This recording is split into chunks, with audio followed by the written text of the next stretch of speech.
Hello, everybody. Welcome to another episode of Post Loons presented by SotaSoccer.com.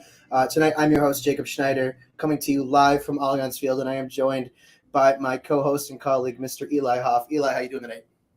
Not too bad, Jacob. Not too bad. It's good to be here chatting. I think this is a good game, for everyone to talk it out. So I think talking it out is good. But how are you doing? You're sitting in Allianz Field right now. What's the vibe for you tonight? Well, I think I take a look at this past week. I don't think something that people realize is that this club has been training indoors up until this last week. Brick building, no air. They're on turf. This has been their first real week of a genuine training session that most teams have had at this point. Everybody else has been outdoors and on grass, and they haven't. It was refreshing. The weather was nice, and then come to tonight at Allianz Field. It's 38 degrees. It's rainy. It's gloomy. The atmosphere kind of fit the result, if I'm being honest, because earlier this week we were seeing, highs of 80s. We almost hit 90 one day, and now it's gloom and doom, and I think it fits for what happened and how the match ended. But the atmosphere was incredible. You couldn't have asked more from the fans at Allianz Field tonight. The tifo was brilliant. That was presented by the Wonderwall, and I think overall it was just a really great fan atmosphere. They sold out. Despite the weather. And I think that's a representation of, the supporters of this club and, how they'll continue to come out regardless of how these results keep unfolding. And I think, it's a great look for the club. It's an unfortunate loss, but I think there's a lot of positives to take away. And, one of those has to be how great the fans were, how loud they were, despite the circumstances that presented themselves with, one, the weather, and two, just the rain and everything. And it was just a good evening, Eli. Yeah, no, absolutely. Well, that's something that just, in a general thing, and to be able to start off on a positive note, that I feel like Minnesota United can kind of get taken for granted, that, Allianz Field is very often very full, and you don't see that everywhere in this league. You really don't. So it's a testament to what this club has built. That now is this year 7 in MLS? That after all this time, it's still being full. Yeah, no, it's year. Well, Allianz Field debuted in 2019. Well, sure, yeah. TCF Bank Stadium until for the first 2 years. Yeah. Good old TCF Bank, best press box view in the world. Right, Eli? Yeah, right. When you get when it's 90 degrees and the sun's pouring right in at eye level and you're sitting there sweating in your khakis, yeah, nothing beats it. Nothing beats it. Nothing beats it. Folks, thanks for joining tonight's show. Once again, I'm your host, Jacob Schneider, joined by my Aston Villa loving colleague, Eli Hoff. Great day for them. Unfortunate for the Loons, but we'll break this down. Your final score from Allianz Field: Orlando City 2, Minnesota United 1. If you are watching the show tonight, excuse me. If you are watching the show tonight and you'd like to comment and interact with us throughout the next 45 minutes or so, if you are watching on YouTube, you will be able to comment. If you are watching on Facebook, you will be able to send us a comment. However, if you are watching on Twitter, unfortunately, you will not be able to send a comment in the stream. However, if you are watching on Twitter and you'd still like to send us a comment or question or some sort of interaction with us, both of our Twitter handles are listed below, and you can @ us on Twitter, and we will look at them, and we will present the comments throughout the show or the questions you might have about the result, about what's coming up. They've got this away at the Sounders and then away for the Open Cup. Some interesting storylines coming up, so feel free to chime in and, just let us know what you're thinking. And while you are at it, be sure to subscribe, leave a thumbs up, and, share the stream. If you are on Facebook, press that share button. If you are on Twitter, retweet, like, give us both a follow. Give SotaSoccer.com a follow on Twitter, and, just continually support the growth of local soccer coverage here in Minnesota. So with that, let's dig in here, Eli. Our three things, there are three main talking points we came up for tonight's show. My first one is the biggest highlight from the night, the biggest positive takeaway was the introduction of Sang-Bin Jeong, who was lively. He hasn't played a lot of soccer over the past year. He hasn't had a consistent role, hasn't had consistent minutes. Tonight was a great cameo for him. I think he kind of played sort of that chaos role at 10. He wasn't necessarily, the most impactful in terms of creativity, but he was an absolute nuisance in that first half, and you could see it with Janssen, of course. On the back line, he pressured Gallese too to release the ball quicker than he would have liked. I think it's a positive takeaway, and I asked, Robin Lod, Hassani Dotson, and Adrian Heath about it post-game, and they were all really, really thrilled with what he brought, and they're excited to see where it goes because one of the biggest things everybody noticed who was watching was his acceleration off the bat. You talk about players with sprint speed. You talk about players with physicality. Something we don't often talk about with soccer players is acceleration, the 0 to 60. Not necessarily him making it, 40 yards, but the fact that in 5 yards, he will beat the person in front of him because he's that fast off the bat. Eli, what were your thoughts on Sangben's performance tonight? What did you think of him? Yeah, I think I'm a little cooler temp-wise on what we saw from him tonight. I think overall, we saw potential, right? And that's always a good thing with him that you're not seeing like, oh man, this guy we thought he was. He definitely brings potential.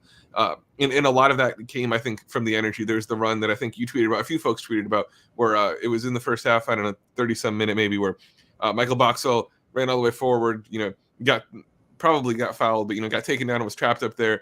And who's making the run all the way back to the back line to dispossess it? Jeong. And so that's a great effort play. That's for his sake, a great way to establish yourself in a locker room is to go and put the hustle in and make a play like that. It's going to impress folks. I do, in terms of maybe energy expended running to actual production, the correlation was not very strong there for him. It was a whole lot of running for not a whole lot of production. Now that can bring value, that can bring energy, if it's leading to dispossessions, things like that. But some of the off-ball movement just wasn't there for me, and he was gassed by about the 40-minute mark and didn't come back out any more well rested in the second half. Again, that's fine. He hasn't played regular soccer. He's getting back to it. It's just kind of a pacing thing, and maybe that was part of the game plan all along. But for me, when I'm looking at a number 10 and what they can do off the ball, it's about setting themselves up for opportunities, right? With off-ball movement, when you're the striker, sometimes you're not necessarily looking to receive the ball. You're looking to push the back line to create space for others, right?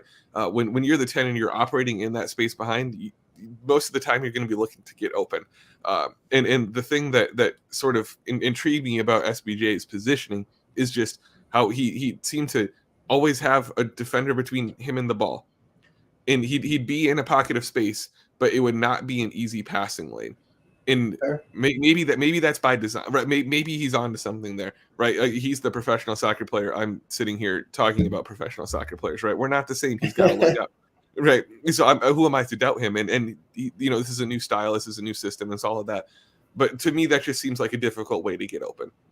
And playing in space is going to be so important for him because he's not going to get the same number of on-ball touches as Emmanuel Reynoso because he's not at Reynoso's level. And I think that's something that is taking some recalibrating for everyone to realize he's not going to come in and just magically be what Reynoso was. And I know we need to talk more in depth about replacing Reynoso and how this fits into that kind of dynamic.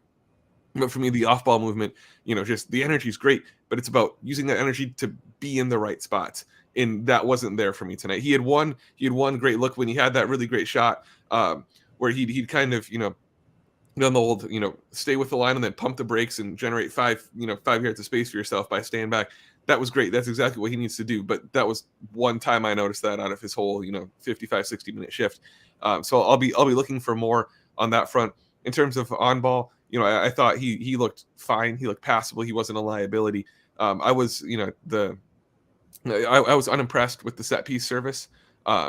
Minnesota, I feel like, is known for sending in corners short sometimes to hope for kind of a second deflection. Let me cut you off there real quick. Yeah, go for it. It's actually something they have been practicing in training is that flick on the initial header. It's a genuine tactic they have been practicing in training. So putting Mickey Tapias or Michael Boxel at the near post and flicking it onto, say, the middle towards top of the 6 or the back post in hopes that you'll have a player there. That is genuinely something they have been practicing, and it is a corner kick tactic they are employing at the moment. Whether or not it's viable, whether or not it will be successful, that's to be determined. But I think, a quick storyline there is they had 6 corners within the opening 30 minutes, Eli. 6 within the opening 30, and then they ended with 8. That says a lot about the dictated tempo that was brought forth in the second 45 by Orlando, by Minnesota. I think both teams played a little bit deeper than they would have preferred. But fact of the matter is Orlando equalized right after Minnesota. And then they were like, okay, maybe we can get something out of this because the Loons seemed very stirred. They didn't seem the same group. So I think dictating that tempo was a big storyline. But we've got a quick question here from Christopher Alfevby. Excuse me, Christopher. I might have butchered that. But thank you for commenting. Thank you for tuning in. We appreciate it. He asks, how do you not even luck into a top scorer at this point? In saying that 7 years in, Minnesota's hasn't found anybody to beat the guy they had in the second division, aka Christian Ramirez, Superman number 21. Columbus Crew started for the fourth straight game tonight. First and foremost, I just want to mention, something I said last week too. I'm really happy to see Christian's success with the Crew. Glad to have him back in MLS, and he will always be, someone that is forever underrated in Major League Soccer because he's a top scorer and he's very consistent in what he does. But at the time when Minnesota offloaded Ramirez, they got good value for him by trading him. They got a lot of GAM/TAM. They also got Ozzy Alonso and Eichel Parra. I don't think that's something people realize, that trade opened up moves for those, and Eichel Parra was monumental until he got hurt. Ozzy Alonso the Loons would not have made the playoffs without either of them. And I think that needs to be taken into context a lot there with the departure of Ramirez. So quick shout. It's very unfortunate. They have not managed to land a top scorer, but I think there were a lot of positives from Ender Garcia shown so far early this season. But a reminder that he's still, very young, still integrating to the club. But come June, July, there needs to start being consistent results from a player like him. And something I alluded to in my column earlier this week on sotasoccer.com is that if Minnesota United were to bring in another designated player this window before it closes, they would need to buy down the contract of one of their DPs. And unfortunately, that won't be Emmanuel Reynoso due to the price of his contract and, other things. But then you look at Ender Garcia, who's actually a young DP contract. Buying him down wouldn't make sense. Lucas Luis Amaria is actually, his salary is the same price of Will Trapp, who is a TAM player. His salary is less than Romain Metner's salary from last year. There's genuinely no reason for him to be on a DP contract based on his salary. So it'll be an easy buy down. And by doing so, they will actually add trade value to a player like that if they choose to go that route. Because one, no more DP price tag. Two, a very reasonable salary for a striker within the league. And three, sometimes a change of scenery is all a player needs to kick it off. So something to keep an eye on. But the Loons really do need to start finding a consistent goal scorer, and it's very unfortunate that 7 years in they haven't found their guy. They haven't found their Dennis Buanga from LAFC. They haven't found their Daniel Gazdag. They will. It's just very unfortunate they haven't so far. But we've got some more questions incoming at Relay, so I'm gonna jump to keep these going if that's all right with you. Dan O asked.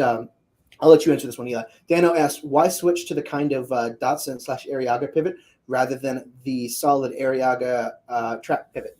Eli, what are your thoughts on that midfield pairing? Yeah, well, I know this is an area where you and I are going to differ, Jacob. And I'll preface it by saying I was a really big fan of the midfield pairing tonight. And Dan, that's a great question. I had the exact same question going, and I was tweeting with our buddy John Marthaler from sotasoccer.com, before the game about how's this going to work. Because normally it's a very clear dynamic of Ariaga is the 8 who's going to get forward more, Trapp is the 6 who's going to stay back, and that's a very clear midfield pivot, and that works. Dotson and Ariaga on paper seem to do very similar things, though. Also, Dotson can literally kind of do whatever. So, who are we to pin him down with anything? I had questions about, because it's the sort of thing that what I expected and what it ended up playing out in practice is that it was going to be sort of a kind of alternating, your turn, my turn sort of thing. And that can work, right? Because it can be a change of pace and, give something different for the defense. It can also go horribly wrong if both players think it's their turn or think it's not their turn. And it's the, okay, who gets to go on an adventure and who has to have the responsibility of tracking back between the center backs, right? There didn't seem to be a ton of issue spots with that. Now, obviously, Trapp came in at a certain point, and the dynamic changed.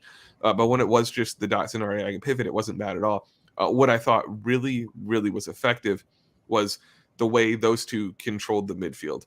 The success that Orlando City had, and we'll talk about what led to the goal specifically. But that success was purely generated out of final third chaos and a key defensive tactical thing that's been a thing for Minnesota United that was exploited tonight by Orlando City. Sure. Minnesota United won the midfield, and that's in part because of Dotson and Ariaga. They were such good passers. I don't have the numbers in front of me, but I believe Ariaga finished. He was above 80% on pass completion, which he usually is. He's one of the best passers in the league. And Dotson was somewhere around 90% on pass completion, which is insane for a midfield. They were completing. Minnesota United does a lot of long diagonals and field switches. These were not the super easy passes that were being made. Dotson brought a lot in terms of expected assists, in terms of getting the ball to guys in the box, being that connection and that connective tissue between the defense and the attack, right? It sounds so simple. That's what you want for your midfield, but that's what you want from your midfield, and that's what Dotson and Ariaga brought. So can't disagree there at all, Eli. Yeah, well, and I don't know too much. Jacob, you can probably. I'm sure Heath maybe spoke to this week or tonight about what his thinking was behind the switch. But frankly, I like this more. I almost like the idea of now Trapp coming off the bench as the guy who can come in and control the game, because it feels like so often his hands are tied when he picks up his first half yellow card, right, as is apparently contractually obligated, and then so I don't know, and I'm a Curvy and Ariaga fan. I think he's probably arguably the best player on the team at this point. I really think Curvy and Ariaga is. That's my hot take. You can talk me down from that. That's not the question here. I'm going to talk you down from it real quick. So I'm just going to say, please don't put him on free kicks outside the 18-yard box anymore. Yeah, okay. Free kicks from 35 yards out. That's it. That's our guy. 18 yards out, edge of the box. No, none of that, Eli. But I'm gonna quick jump on to the next question here because we're going to touch on the midfield more in a little bit. And it comes from Daniel Elias, who it's not really a question, more of a comment, but he said the Loons played better overall tonight than any of their road wins, and the season is balancing them out. And I love this take, Daniel, because I do think Minnesota played really well tonight. I think the first half may have been their best 45 continuous minutes they played this season, despite not scoring goals. And I think a storyline this club has had over the past 7 years is if they can score goals, they'll be among MLS's elite because they play complete halves. It might not be both, but in one half or the other, they're playing a complete half, and it's been a brilliant showing. I think tonight's first 45 was an example of that, and I think they're really unlucky to get out of here with 0 points because one of the things we're going to talk about eventually, and I'll just prelude to it right now, is Orlando City only had 2 shots on target, folks. 2 goals, 2 shots. Last week in Chicago, 2 goals, 2 shots. That's it. 2 shots on target, and that's an accolade to the finishing of the opposition, but it's also very unlucky for Minnesota. So we'll keep going. And if you are watching right now and you'd like to send in a question, like some of our viewers right now that we have these popping up on the screen, head to YouTube or Facebook to send those questions in, and we can put them up on screen here. If you're watching on Twitter, unfortunately, that's not an option with StreamYard. The service we use. So again, Facebook or YouTube, send us those questions. But if you are on Twitter and you are adamant that you want to stay on Twitter, our Twitter handles are beneath our names on the screen here. Just tweet at us and send those questions, and we'll keep this going. Eli, Christopher Mitchell says that I think it's worse than here, that he thinks scorers come to Minnesota to die. Gosh, that's a tough one. I think they've had an unlucky string of forwards here, but I do think bringing back Luis Amarilla was a warranted idea. Like it was a good idea. He was very successful for his previous injury with the club, and bringing him back wasn't necessarily the worst decision made. And I think it's too early to call Mender Garcia a bust. But we'll touch on it. We got one last one here from Christopher Alfabbi again. Christopher says, respect the effort on the pronunciation. I'm not against the trade more than the idea that he's still single season goal leader. That's on Amarilla. Eli, who's your perfect striker for Minnesota right now if you are choosing between Mender Garcia and Luis Amarilla, assuming Sangbin is out there with them? Yeah, well, I'm gonna take a roundabout way of answering this because I think there's something broader to be said here about Minnesota United and strikers because we keep talking about this year after year after year, and it's a rhetorical question I'll pose to everyone who is watching or listening live, or who is listening to this later on, to just think to yourself for a second. What do you want to see out of a striker for Minnesota United? The obvious answer is goals, and you're not allowed to do that. That's a cop-out answer. But I mean, in terms of skill set, right? What does an ideal striker for Minnesota United need to bring to the table, right? I don't really know. So genuinely, like if you're listening now, send us in answers, and we'll throw them up on screen and talk through them. For me, one thing that I've wanted to see for a while is hold-up play of someone who can have their back to goal with the ball to let other players run and cut off of them, because Minnesota United is full of guys who can do that. In tonight, Mender Garcia, I wrote down multiple times on my little note sheet that I keep during every game. Mender Garcia had a couple times where I was like, man, he's got some hold-up play. That seemed new to me. So I like that for Mender Garcia. Luis Amarilla doesn't bring that as much to me. Now, Luis Amarilla is a little bit better with the ball at his feet facing goal. He can create a little bit more there. So I don't know. It depends how much you weight those. But I like that. this team also needs somebody who can make those runs and be the guy to get on the other end of crosses. It seems like this year especially, there is a really, really dedicated push to send in low crosses and low through balls to guys, and just hope that they're going to find their way through somebody's legs and be able to be knocked in the goal. Exhibit A, Bongi's goal, right? Yeah. Exhibit B being that chance in like the second minute that he missed. That was, that same exact sort of thing of quickly. Go for it. That was actually something Heath touched on post game, was that second minute chance from Bongo Hlongwane. Excuse me. We're just gonna go with Bongi. I'm gonna say Bongi the rest of the show, folks. That's a tough one. The second minute chance from Bongi. Fact of the matter is, if that goes in, it's an entirely different game, and it's a missed opportunity. And I think he had a lot of those tonight. I think it's a very, very big positive to see him find the back of the net, for one, his confidence, and two, the team's confidence, because he's out there week in and week out, and despite us all loving him, despite us all, seeing his smile and the whole charisma behind his character, he hasn't been very productive for Minnesota. And I think it's time to start maybe looking at that a little bit more, despite him being, like I said, one of the most likable players on the roster. So tonight's a big plus for him. And, I think hopefully we see those opportunities like we had in the second minute finally start to go in, find their way to the back of the net. So that's just a quick thought. Eli, we're going to jump back to a couple questions in a little bit, but I'm going to go to your second point here because it's something I feel like you were about to touch on. So Eli's second point from today, folks, was that the weak side of Minnesota United is a very weak side, and it's an unfair fullback burden, that just lost the team, a very winnable game. Eli, can you elaborate on your thoughts there and try to explain to us, whether you're talking DJ Taylor, whether you're talking Kemar Lawrence, and what that kind of looks like? Yeah, no, for sure. This is something I've talked about before. I remember talking about it last season on Post Loons, right after Alan Benitez joined the club after one of his first games, and kind of when we were trying to figure out what he was going to bring to this team. He brought nothing, by the way. Yeah, and part of that was because of this. So obviously the fullback position, right, is very important to modern soccer. That's all. Pep Guardiola built a career off of fullbacks, basically, and innovating at that position. So what Adrian Heath does with his fullbacks is he actually puts a lot of strain on them, not in an attacking sense, but in a defensive sense. So what you'll see a lot of times with Minnesota United defensively is that they'll like to compress teams along the sideline. So they'll happily let you pass the ball out onto the wing, and then once you get to the wing, the fullback is going to aggressively push toward that sideline. At least one central midfielder is going to push along that sideline, and whoever the attacking midfielder is going to do that, right? So you're going to get three players in kind of in basketball, you'd call it a trap, right? Kind of trapping them along the sideline. Now, what that does is it forces everyone else to kind of migrate towards that side of the field, right? So, if the fullback is all the way over, that means the center back on that side is also going to be shifted, which is going to shift the other center back. It's going to shift the other central midfielder. It does all of that. So what that does is, that's all happening on the strong side of the field. What plays out on the weak side is that you end up with one fullback who usually has about half the field to mark, right? Now, most of the time, that's fine because offense is also kind of compressed near the ball. You think of it's just kind of a tendency. People don't space well. Like, think of when you watch the 8-year-olds play soccer and it's like a horde of 14 children just moving back and forth as one kind of cohesive blob, right? There's just a property of gravity that soccer balls have that people do that. They're bad at spacing.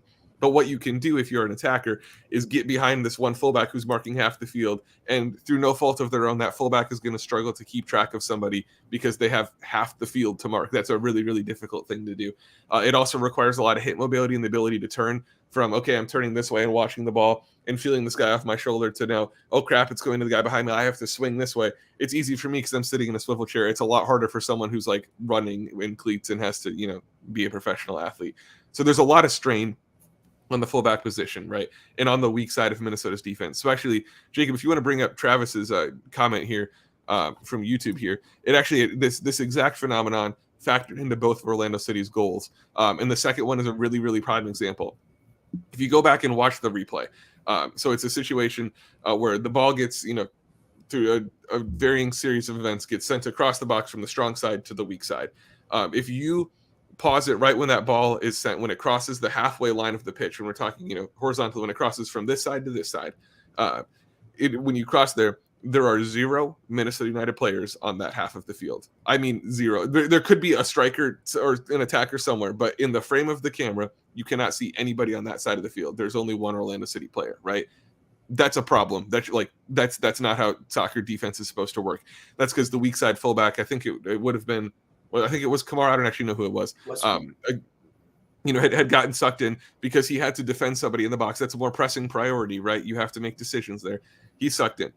So now what happens there is Dane St. Clair, the goalkeeper, is actually the closest player to the halfway line. He's the one who has the best chance of making a play there.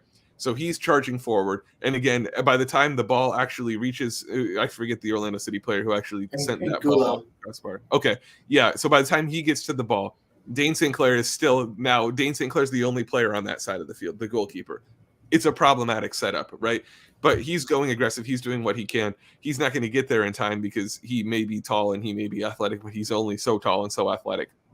So the ball ricochets off the crossbar, and then from there it's pure chaos because Tapias hasn't boxed his man out. Nobody knows where anybody is in the box, and it's just, the ball falls in the right spot. Nobody's marked. Nobody's standing in front of the goal. There's no goalkeeper. It's going to be a goal. But the key to the setup there is that weak side that it can be so lopsided. Again, it's by design. It's to congest that strong side and make it difficult there.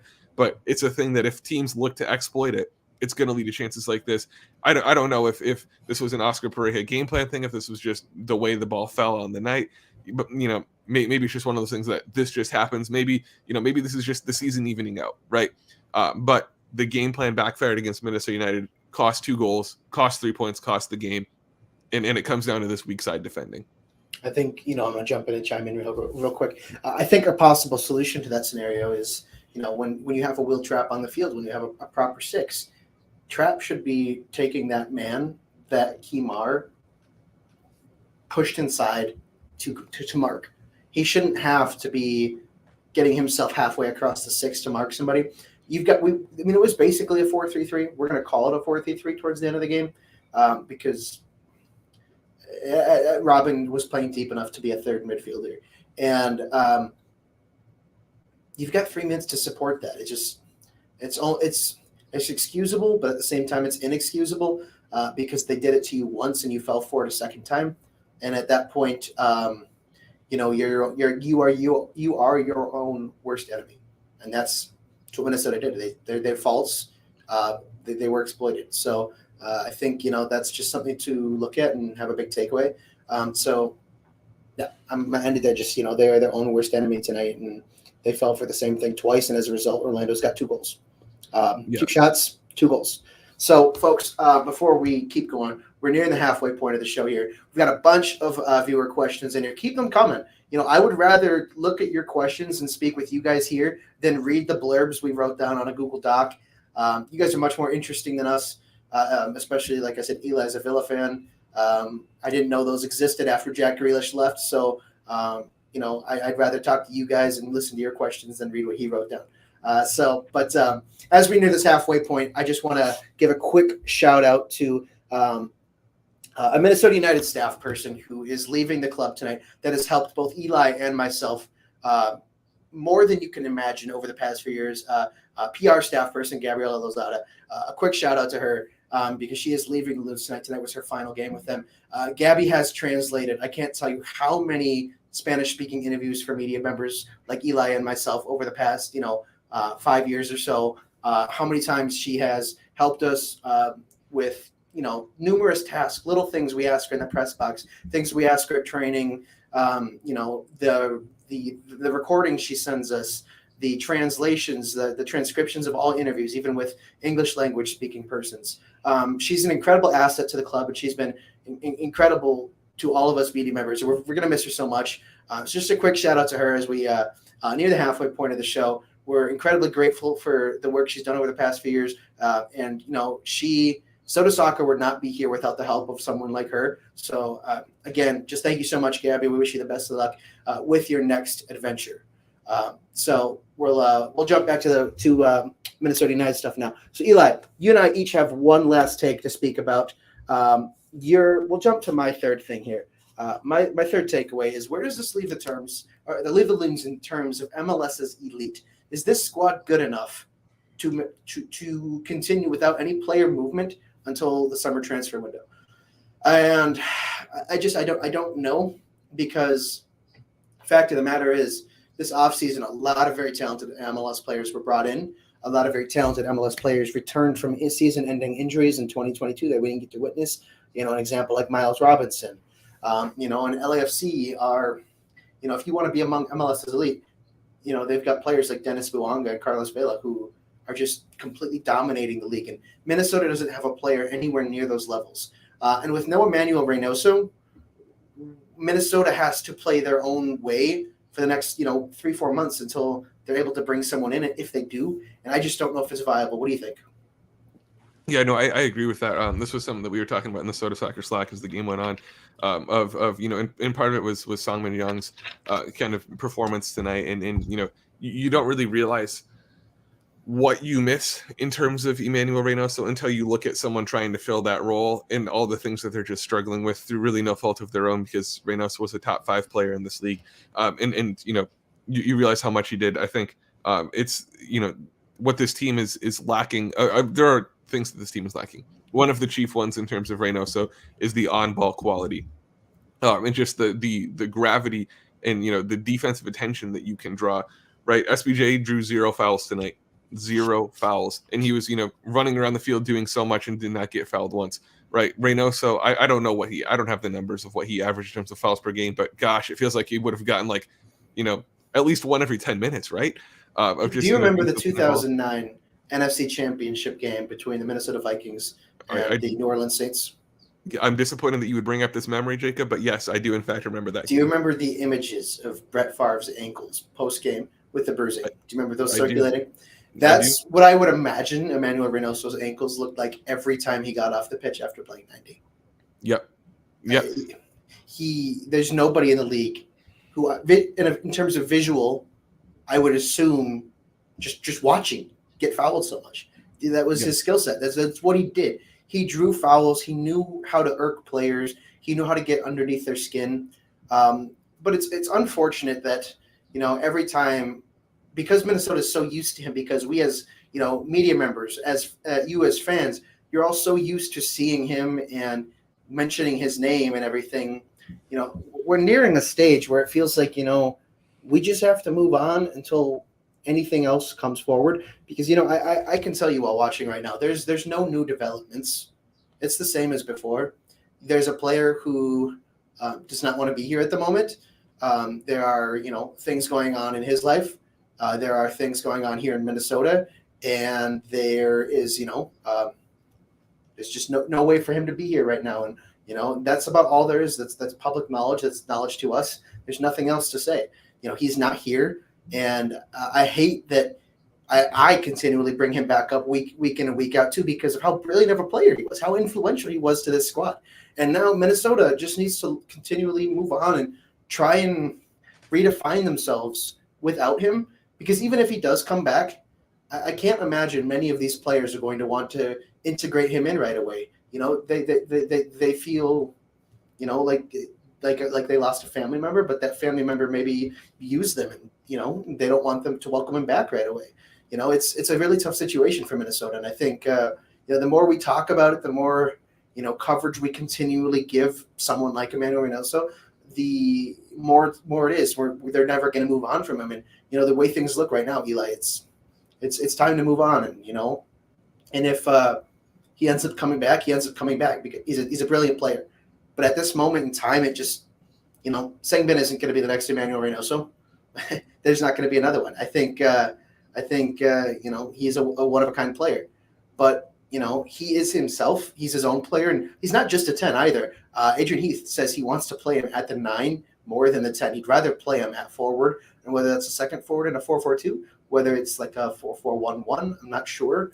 But he also does play the 9. I think Minnesota is at a point in this season where it's time to move on and, you know, time to, you know, quote unquote, forget, you know, the individual who doesn't want to be here right now, because the more we talk about it, the more we're just going to compare this current team to a team with it. Well, and that's the difficult thing, because, you know, you look at what Reynoso brought, and you know, the team is at a level, right? Maybe it's first round exit to Dallas, and that's what the team's level is. Maybe it's making it to the conference finals, whatever you want to say that level is. Reynoso gets you there. You lose that, the ceiling on this team drops. It does, because you're losing a top 5 player in the league, right? It's a fact of the matter. In any sport, you lose that. That's going to be the case, right? And that, it's not just about, it's never just that he drew fouls, right? It's never that a player just scores goals or just gets saves or things like that.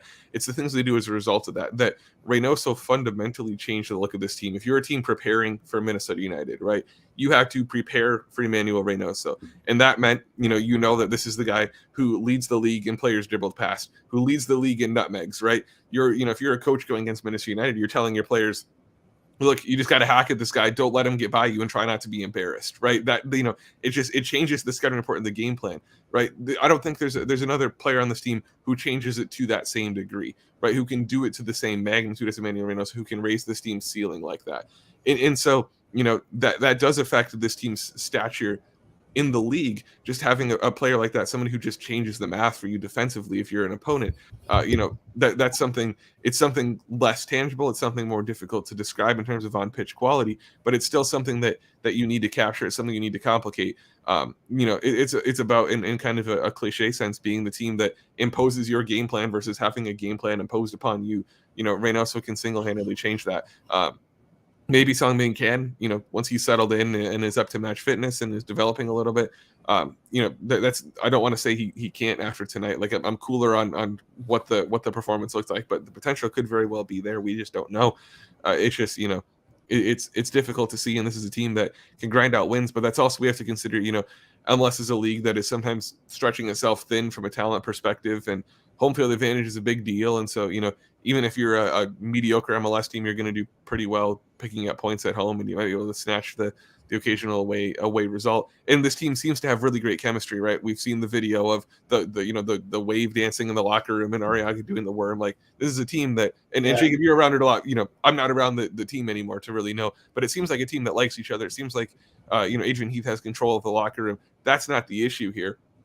It just seems like it's sort of I don't want to say it's a talent question, but maybe at a certain point it is a talent question, an attack, and a question of recruitment, because where do the goals come from? Where does the production come from, right?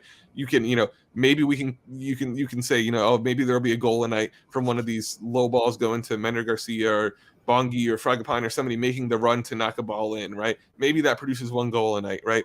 Maybe Kervin Ariaga gets you a screamer from distance, or DJ Taylor does, or Asani Dotson, right? But, where can you consistently count on 2 goals coming from? I don't know. And I think that's the problem with this team ceiling. It seems like it's kind of a 1-goal ceiling right now. I think that's a fair shout. And we'll continue touching on this right now, but we're 38 minutes in here, and we're a little bit over the halfway point.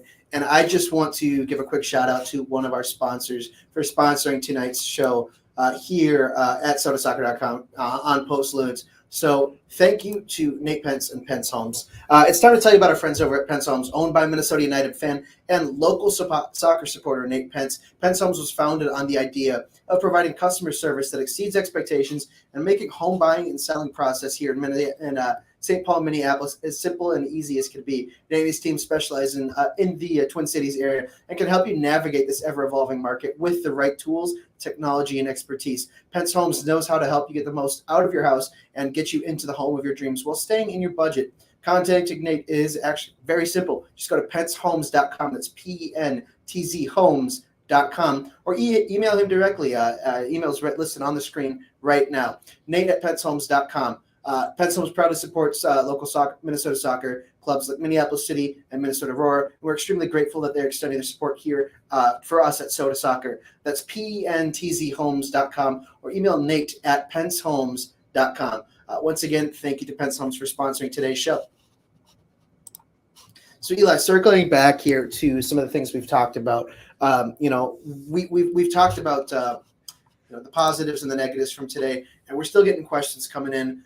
Reminder, though, folks, if you are watching, send us those questions in. We've got blurbs written down, but we'd rather talk to you. If you're on YouTube, send those questions in. If you're on Facebook on 10,000 Pitches, send those questions in. If you are on Twitter, add us. Our Twitters are below, and we'll get your questions up in here.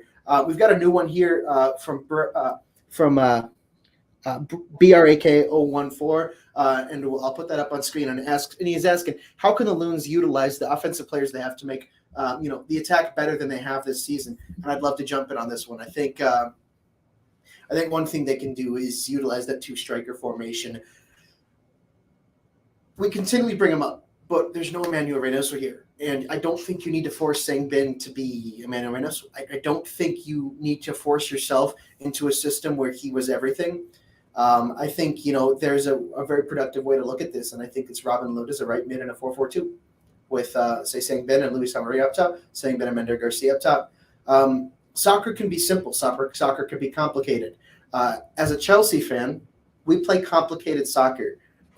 We'll play 3 games in 1 week, and we'll deploy different formation each game, along with a different manager for each game. That's complicated soccer. We don't need to play complicated soccer. Minnesota needs to find out, what formation best utilizes the group here, and what players are best in those positions. I love the 4-4-2 look. I think there's a great way to deploy the attack. I think. The question is, who do you sacrifice, Bongi or Franco Fragapane as that left mid? Bongi did good tonight, but his passing was horrendous, if I'm being honest. His first touch was, let's circle back to like 2017 U.S. soccer, where the joke was Giassi Zardes. His first touch was horrific, and that's why he shouldn't be the starting striker with the U.S. men's national team. Bongi put on his Giassi Zardes first touch performance tonight, if I'm being honest. A lot of giveaways. Very good in tidy areas, but it was a performance plagued by giveaways, plagued by bad touches, plagued by bad passes. And it's something he can continually work on. It's not a mark against him. It's part of growing into the game, part of going into Major League Soccer. I think a 4-4-2 is the best way to utilize this group at the moment, though, because I don't think you need to force someone to play the 10. Robin Lod's not a 10. I don't know if Sangbin is a 10 yet. I don't think any of us do. But I think the fact of the matter is that he's a chaotic, speedy forward. And if you can deploy him off of Luis Amaria, I think there's a lot of positives in looking at that. And I also think it allows Luis to maybe have a little bit of hold-up play. So there's my take. Eli, got anything to add? Yeah, I have a few things to add. One for me, the formation actually doesn't matter. One of my big takes that I repeat on here, time after time is I don't actually think attacking formation matters much, because the goal is just to get your best players in attack in their best spots. So I've got a couple tangible things and a couple less tangible things I think the Loons could do. The first tangible thing is something I really, really wanted to see tonight that didn't happen, and that's having guys switch positions in attack, right? If you're going to if you're going to do 1 striker with 3 attacking midfielders underneath, right? And that was the setup tonight. You've got guys who were on the field tonight who could play different positions, right? Bongi can play both the right and the left, right? Robin Lod can kind of do anything up there. Like he's a Finnish army knife. Yeah, exactly. He really is. He can play anywhere in there. And Sangbin, I think he seems to have some versatility with him, at least with how far he was pushing out to the sidelines, right? So it's pretty safe to say that all 3 guys in the attacking midfield could play any of the 3 spots in the attacking midfield. So why keep them pigeonholed in just one? That makes it easier on the defense, right? Why let the opposing left back prepare for 1 player, make them prepare for 3 players, and not know who's going to come at you on a given attacking sequence, especially when it's a counter. It's something simple to just kind of do a little switch up there. You'll see a lot of good teams do it, with varying degrees of subtlety. That's one tangible thing that can just help, because again, that's a way that you can change the math for a defense without having any Emmanuel Reynoso who's going to just do that with their skill level. You can do that from a team setup standpoint. Just be unpredictable. I think also it's about getting your best players on ball looks at what they, when they can play make, and create for both themselves and others, right? Again, that's, we keep talking about Reynoso. That's what he was so good at doing and drawing attention there. I think the best on ball player in the front 4 for Minnesota United is Robin Lod, right? So maybe you're not playing with him at the true 10. Maybe you don't want him centrally, but you got to find a way to get him on the ball. The goal tonight starts with Robin Lod on the ball, sending just an inch perfect through ball to kick off the sequence that ends with a cross to Bongi and the ball in the back of the net. It starts with Robin Lod creating that. Got to find ways to get him looks and get him on the ball. Maybe that's as the false 9. Maybe that's out on the right. Maybe it's as a 10. But he needs to get that higher touch share. They mentioned on the broadcast tonight how much of a touch share Reynoso had. So getting the best attackers more touches is good. I think, Jacob, you brought up the hold-up play. Finding a way to integrate that is really, really important. Mender Garcia showed some flashes of that tonight. Maybe there's a way to do that. Maybe there's a way to integrate it with Luis Amarilla. Sorry. I don't know where that comes in, but those are kind of the three tangible things I think you need. Mix out the positions, be unpredictable, create chaos, right?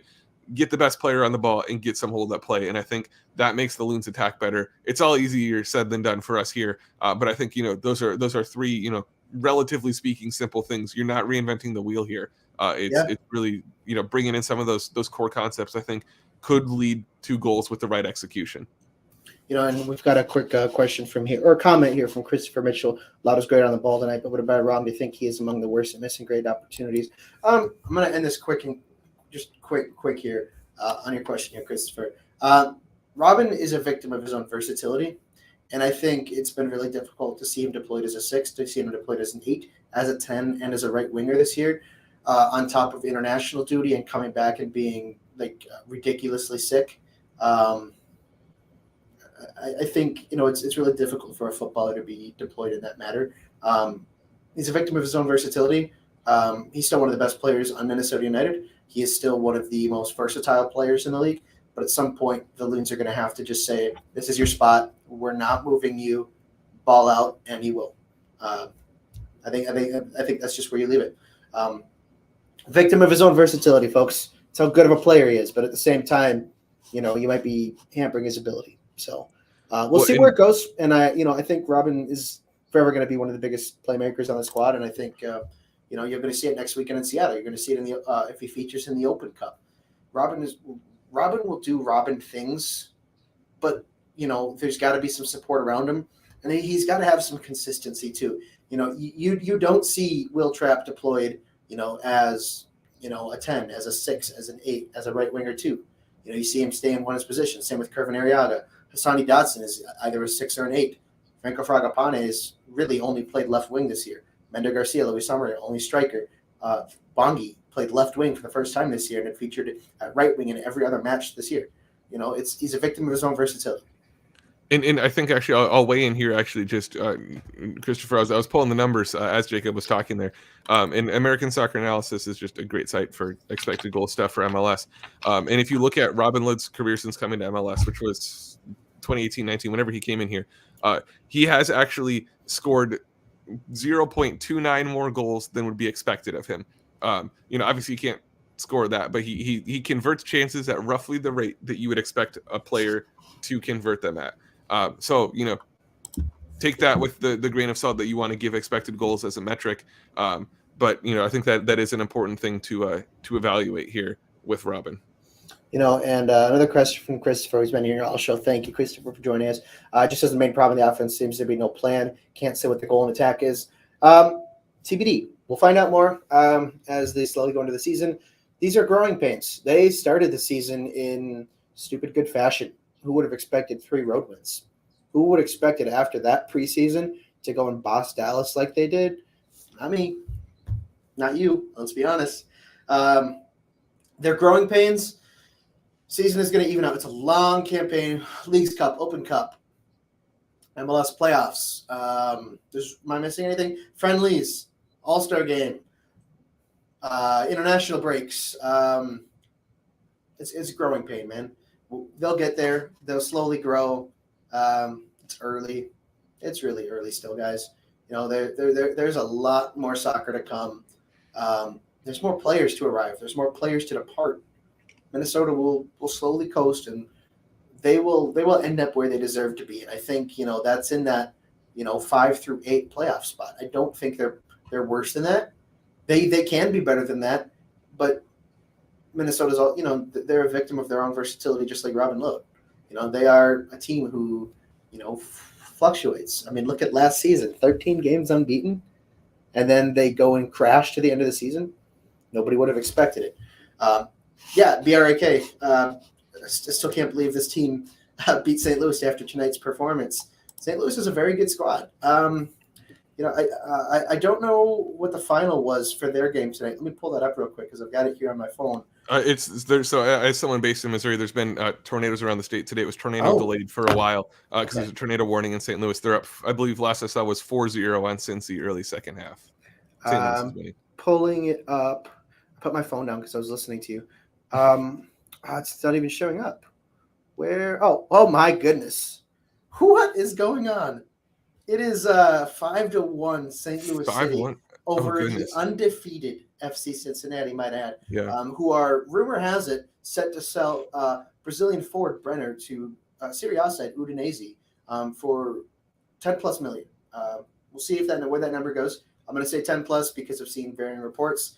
But my goodness, this has been an impressive showing from them. I did not expect that. I'm going to be honest. I picked Brandon Vasquez for my MLS fantasy team this week, as well as two Cincinnati defenders. That's not going to go well for you. I also didn't realize that Thiago Almada was not going to play, and he was in my starting 11, and I failed to check the lineups. I took my L tonight, so did Minnesota United. Unfortunate for us both. Let's wrap it up here, Eli. 50 minutes into the show. We're going to close it out. First half, folks, it was a good movement from the Loons. They did great. They had their best showing across 45 minutes so far this season, I believe. 0 shots on target in the first half. All in good defense. Dotson was a little slow to grow in the game, but he really grew with Ariaga throughout the half, and into the early second half, he was brilliant. You know, that the assist he had on the goal for the Loons, fantastic. Second half, Bongi opens up the scoring, and Gulo scores. He counters a 1-1, and then unfortunately is a late winner for Orlando in unlucky fashion. I think the biggest storylines from that are, like I've repeated a couple times, is Robin Lowe, a victim of his own versatility. Seungmin Jeon, debut from the get-go. Awesome to see him get a home debut. He was doing autographs with fans post game, thanking the Wonder Wall. And I think looking ahead, Minnesota's got the Seattle Sounders away. Incredibly tough opponent. Sounders and Portland are playing right now. I can give you that score. Portland are up 3-1. Did you expect that, Eli? I mean, after Eric Williamson's season-ending injury this past week, you would have thought the momentum was against him, but anything can happen in Cascadia Cup games. It's always a little wild in that part of the world. Ready for this hero. So Raul Ruidiaz opened the scoring for the Sounders, 1-0 in the 59th minute. Okay, 1-0 Sounders. 71st minute, Dairon Asprilla. 76th minute, Nathan Fagacha. And then 81st minute, Yaroslav Niezgoda, 3-1. We're in the 85th minute now. That is 3 goals in 10 minutes to take the lead in the Cascadia Cup. Sounders are going to want vengeance going in, returning to Lumen Field next weekend. Very tough opponent for Minnesota United. But then a very quick turnaround. U.S. Open Cup next week. Eli, give me a quick preview. How do you think Minnesota is going to attack the Open Cup this year? And then we will wrap it up after that. Yeah, well, I think this is a team that seems slightly depth challenged. So I think this is not a situation where you can look to expend too many first team players on Open Cup games, especially early on in the competition here. That said, it could also be a chance to get some first team players some minutes and maybe some confidence if it goes well. You always run the risk as a coach that if it doesn't go well, what does that do? The whole confidence thing that Adrian Heath paid the big bucks to make those decisions. So I would expect to see some first team players. I think it's a good opportunity to get Simon Young some more minutes in there. Get him some match looks, some on-ball reps, some game reps, some competitive reps. Those are all good things to get. Keep mixing it up with the back line. This is a team that's prone to losing a center back at some point in the season.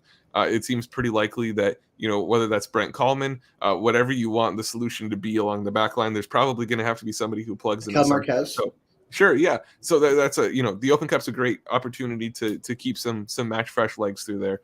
So I would expect, this team's goals seem to be in the MLS playoffs. The expectation seems to be that the Loons will be part of that, given that most teams in the league are. With that in mind, I think you have to consider what's best in the big picture. And this Open Cup game seems like a good way to keep guys fresh and keep guys developing for kind of the whole season that lies ahead. Well, you heard it there, folks. We are, a little over a week away from Minnesota United's first Lamar Hunt 2023 Lamar Hunt U.S. Open Cup game. Detroit City FC. It'll be a fun one. If you are headed there on an away day, best of luck to you. If you're headed on an away day to the Sounders next weekend, have fun. We will not be there, unfortunately. I'd like to go because of the fact that they have a Starbucks barista in the press box. That's pretty cool. Shout out to Seattle for that one. When I was in St. Louis a few weeks ago, we had a soft serve ice cream machine in the press box. Elite. It made for great coffee creamer that night too, by the way. Little life hack. The fellow media members there taught me that one. But folks, we're going to wrap it up here. We are 55 minutes into the broadcast. Thank you so much for joining us tonight.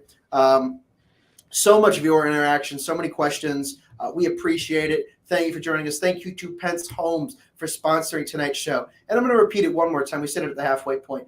A Minnesota United staff person is departing the club tonight. Someone so influential to the success of media members like Eli and myself, Gabriela Lozada. Thank you so much, Gabby. We appreciate the heck out of you. We wish you the best of luck with your next venture. And, Minnesota United community loves you. So on that, folks, we're gonna head out. I'm Jacob Schneider, joined by Eli Hoff. Thank you so much for tuning into tonight's Post Loons on sotasoccer.com. If you like the content we are producing, if you like these shows, support us on Patreon. Subscribe. You can subscribe for as little as $3 per month. By doing that, we are able to do shows like these. We are able to do more road trips, like I did when I was in St. Louis 2 weeks ago. I might be doing an upcoming road trip. We might have a little news announcement in the coming weeks about that. We're able to do those things because of you, because of our viewers. Thank you so much. We appreciate you. Have a good night, everybody. Your final score from Allianz Field is Orlando City 2, Minnesota United 1.